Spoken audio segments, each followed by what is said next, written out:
कई साल पहले की बात है। नेहा ने मुझे बताया था कि प्रकाश पर रेप का इल्जाम था। केस काफ़ी टाइम तक चला और आखिर में प्रकाश बेकसूर साबित हो गया। लेकिन जिस लड़की ने उस पर रेप का दावा किया था, उसका परिवार कोर्ट की इस वर्डिक्ट से खुश नहीं था। केस बंद हो गया, लेकिन उसके कई दिनों बाद भी उनके घर में धमकी भरे फोन आते रहे और एक दिन वो फोन आने बंद हो गए। मतलब तुम कहना चाह रहे हो कि वो लोग बदला लेना चाहते थे? और नहीं तो क्या, किसी के पास इससे बड़ा और मोटिव क्या हो सकता है कि वो पूरी फैमिली को डाले। और इसके लिए उन्होंने जसवंत को हायर किया। हमें किसी तरह उन लोगों तक पहुंचना है। कैसे?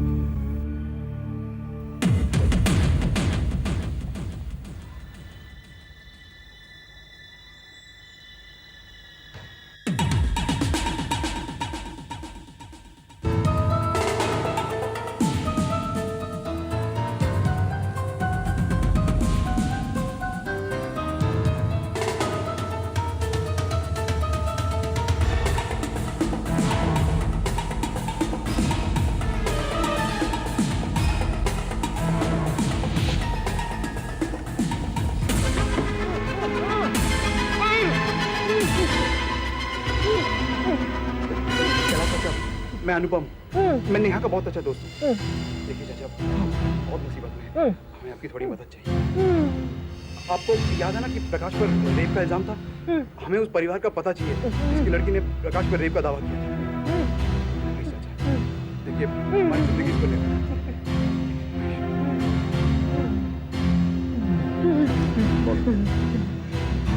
देखो, मुझे कुछ ठीक से तो पता नहीं, लेकिन मैंने सुना था वो कल्याणी में रहते थे, दास नगर में।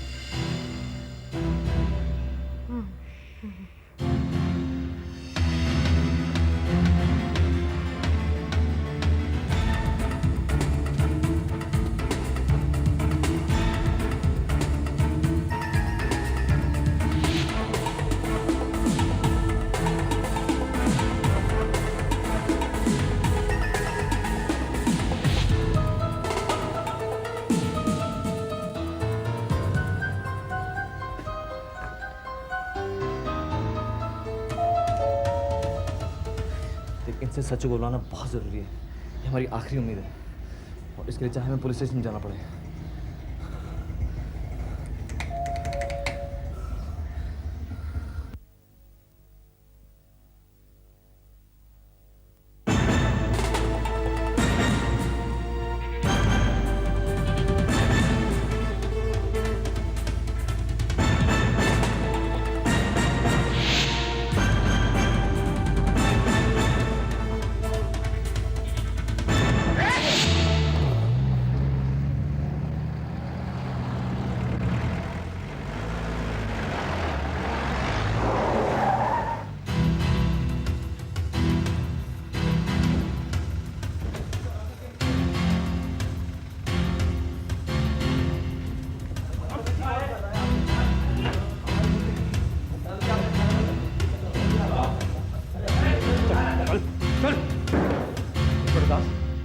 क्या बात है?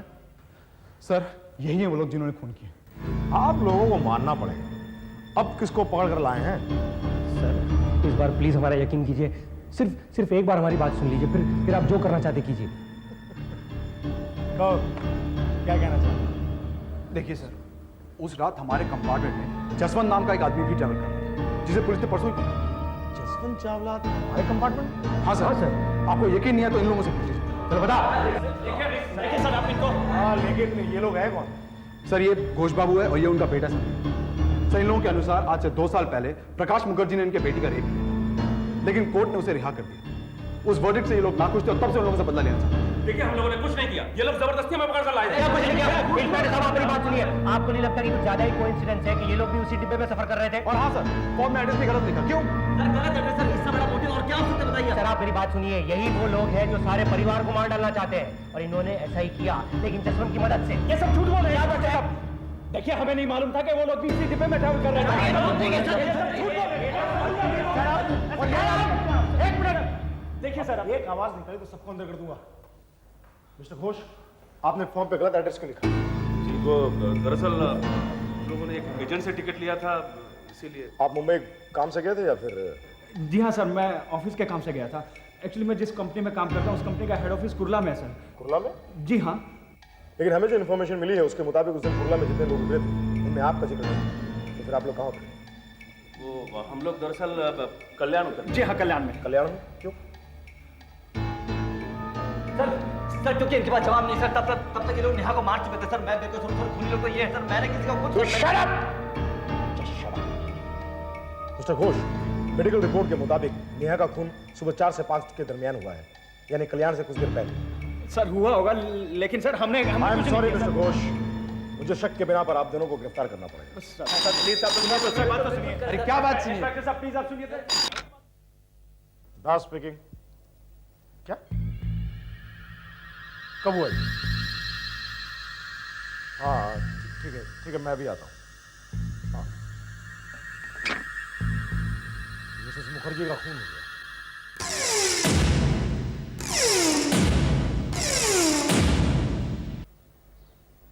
मिसेस मुखर्जी का खून हो गया।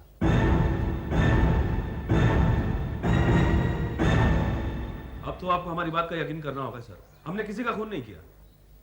सर इसका मतलब हम भी बेकसूर हैं, खून के वक्त हम भी यही हैं। और जसवंत भी जेल में है। इंस्पेक्टर साहब, अब तो हम अपने घर जा सकते हैं ना? कोई नहीं जाएगा।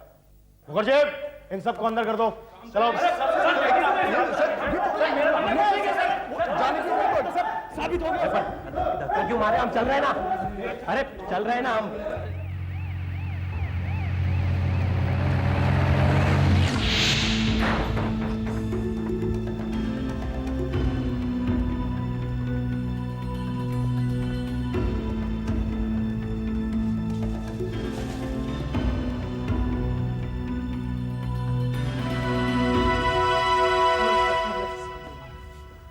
जसवंत, क्या तुम 20 तारीख को 33 अब हावड़ा कुर्ला एक्सप्रेस में सफर कर रहे थे?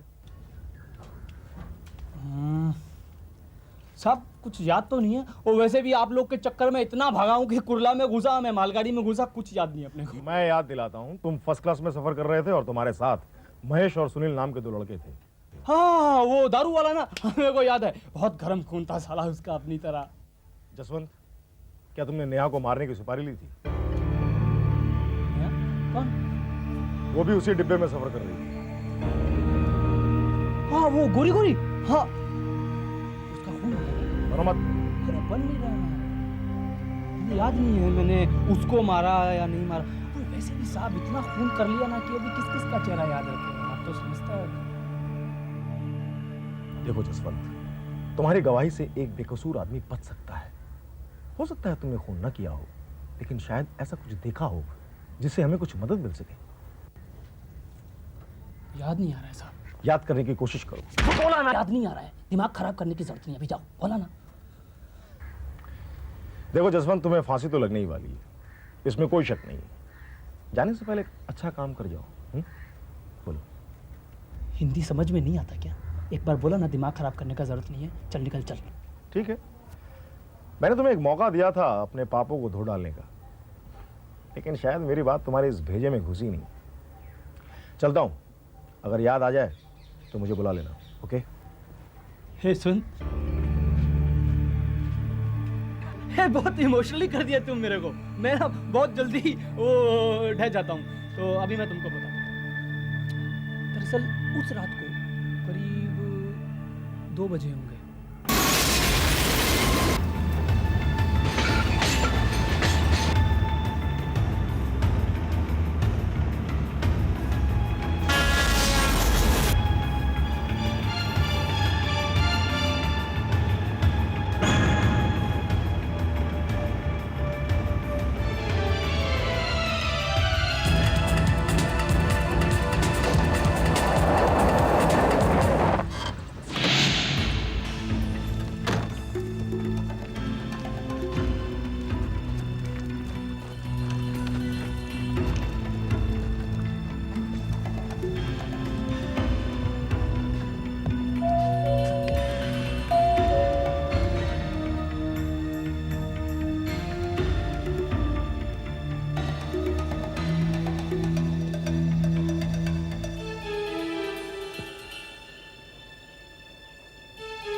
अब सीधे चलो। चल, ओनर, ले जा इसको। आंखों में बंद करो जल्दी। Manager, manager. Yes sir. Mahesh और उसके साथियों को छोड़ो। मैंने कहा ना उनको छोड़ दो। और फोर्स और उसके बेटे को 12 नंबर में लेके आओ जल्दी, फौरन। Okay sir.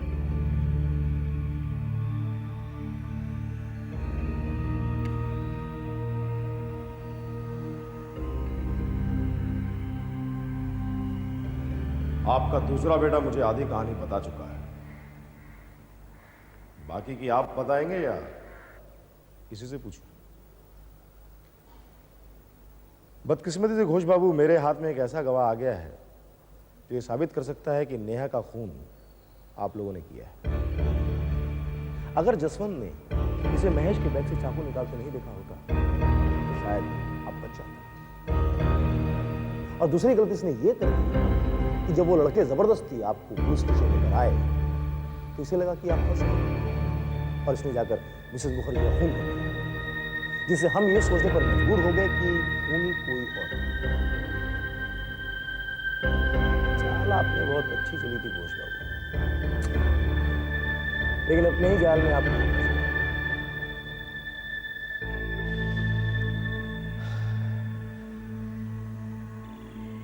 अब हमें कोई फर्क नहीं पड़ता इंस्पेक्टर साहब, हमें इंसाफ मिल चुका है। जिन लोगों ने मेरी बेटी की जान ली थी मैंने उन्हें सजा दे दी।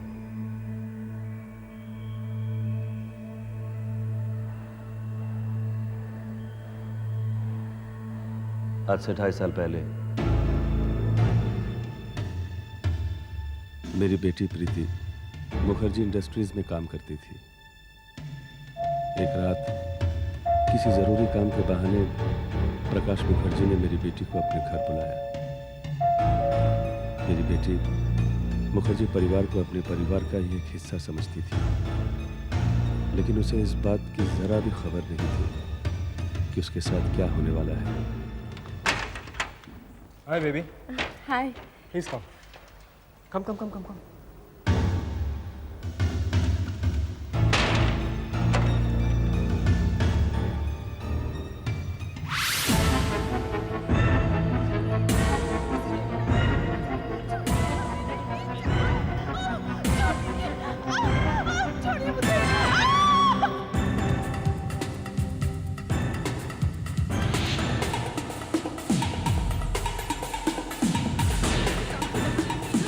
ये झूठ बोल रही है ऑनर, ये झूठ बोल रही है ऑनर, ये मुझे फंसाने की कोशिश कर रही है, ये मुझे फंसाने की कोशिश कर रही है, मेरे खिलाफ साजिश है, पब्लिसिटी चाहती है, अपनी पब्लिसिटी चाहती है।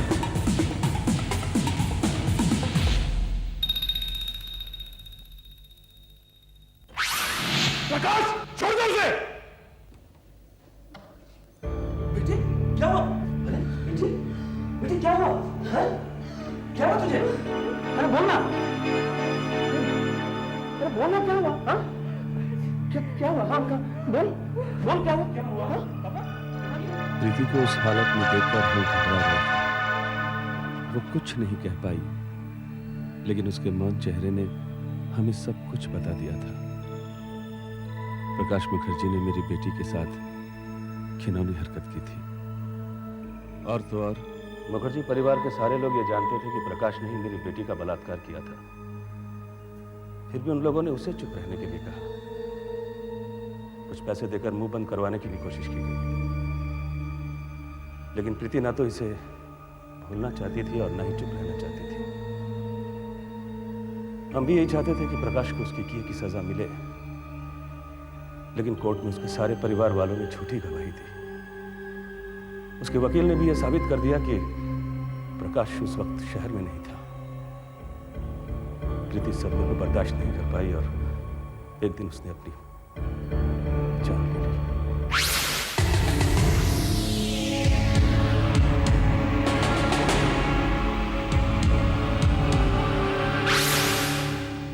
हम लोगों ने यह फैसला किया कि न सिर्फ हम प्रकाश को उसकी किए की सजा देंगे, बल्कि उसके पूरे परिवार को मार डालेंगे। उन लोगों ने मेरी बेटी को मारा था और अदालत उन्हें कोई सजा नहीं दे पा रही थी। बहुत सोच विचारने के बाद हम लोगों ने एक प्लान बनाया। मुखर्जी परिवार हर साल गर्मियों की छुट्टियों में बंबई जाया करते थे। हम लोगों ने तय किया कि हम उन्हें ट्रेन में ही मार डालेंगे, क्योंकि ट्रेन ही एक ऐसी जगह थी जहां हम अपनी आइडेंटिटी छिपाकर ये काम आसानी से कर सकते थे।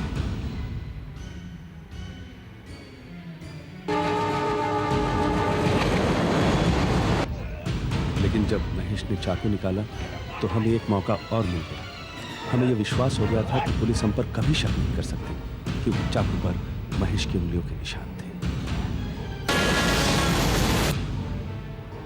रात को मेरे छोटे बेटे राहुल ने बड़ी सावधानी से उस चाकू को महेश की जेब से निकाल लिया।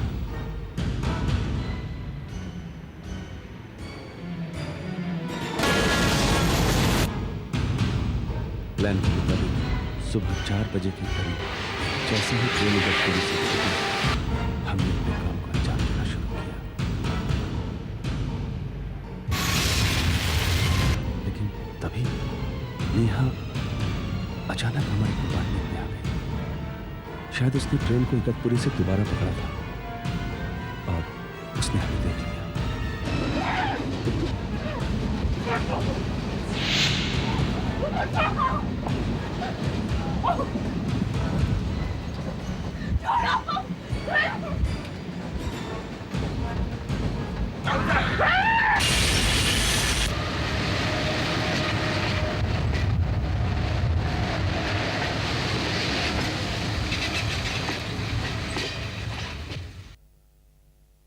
किसी दूसरे इंसान को मारना क्या होता है, ये बात हमें उस दिन पता चली। उसके बाद हम किसी और को मारने के बारे में सोच भी नहीं सकते थे। लेकिन कुछ दिनों के बाद प्रीति के साथ जो कुछ भी हुआ था, वो सब हमारे जहन में फिर से घूमने लगा। अब इंसाफ चाहिए था। इंसाफ, किसी भी कीमत पर हमें इंसाफ चाहिए था। इंसाफ।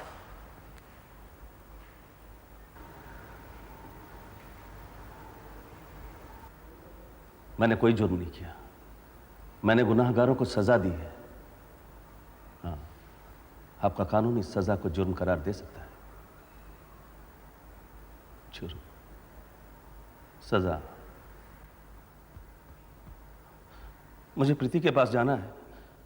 मुझे बताना है कि मैंने उसके गुनाहगारों को सजा दे दी है।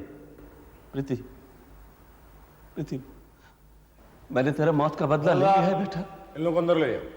तेरे मौत का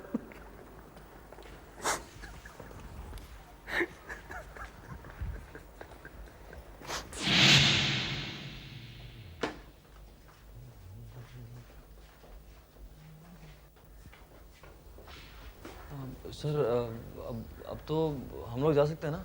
दिल तो करता है तुम तीनों को अंदर कर दो, और खासकर तुम्हें। क्यों बे? क्यों बे? गुंडा समझते हैं आपने आपको? हाँ, चक्कू रखता जेब में? नहीं सर, गलती हुई, सॉरी सर। अब तो सर चक्कू क्या, मैं तो अब कंघी भी नहीं रखूंगा सर। Good chap. चलो निकलो, बहुत भगाया तुमने मुझे। चलो फोड़ो। Thank you sir. Thank you sir. चलो आओ।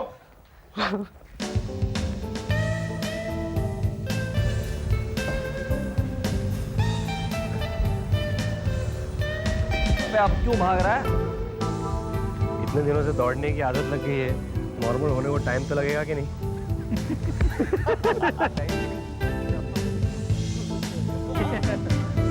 करेक्ट। 3 दौड़ाक। हाँ यार, तुझे भूख नहीं लग रही है? मुझे बहुत भूख लग रही है यार। पैसे हैं सर आपके पास? पैसे आप